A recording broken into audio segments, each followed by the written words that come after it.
Hello everyone, তো আগের পার্টে তোমরা দেখেছো যে আমরা হোটেলে এসেছি অ্যান্ড সন্ধেবেলা ফ্রেশ হয়ে গেছিলাম এই তারাপীঠের মার্কেটটা একটু এক্সপ্লোর করতে। আর এই ঠাকুরের ফ্রেমগুলোর এত দাম বলছিল, তার থেকে মনে হলো প্রিন্ট করে করিয়ে নেওয়া ভালো। তারপরে দেখলাম মা আর ভাই কিছু কেনাকাটা করছিল ভাইয়ের ফ্রেন্ডসদের গিফট করার জন্য।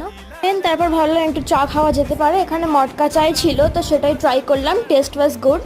অ্যান্ড দেন চলে গেছিলাম তারাপীঠ মহাশ্মশানে। এখন আর এখানে পোড়ানো হয় না, এখন এটা হচ্ছে ইলেকট্রিক চুল্লি, এই পার্টটা এখানে এখন পোড়ানো হয়। আর দেখে তো পুরো গাটা ছমছম করছিল। আর এই পার্টটা হচ্ছে শ্মশানের ভেতর দিকটা, যেখানে অনেক কিছু মন্দির ফন্দির রয়েছে। আরও সাধু বাবারা এখানে বসে যজ্ঞ করছিল, সেগুলো জাস্ট দেখছিলাম। আর এটা হচ্ছে মায়ের মেইন জায়গা, যেখানে মায়ের পা পড়েছিল। এখানে একটা ছোট করে মন্দির স্থাপন করা হয়েছে, এখানে গিয়ে আমরা মনস্কামনা জানিয়েছিলাম। দেন আমরা চলে যাচ্ছি হোটেলে, ডিনারে ছিল রুটি অ্যান্ড পনির ভর্তা।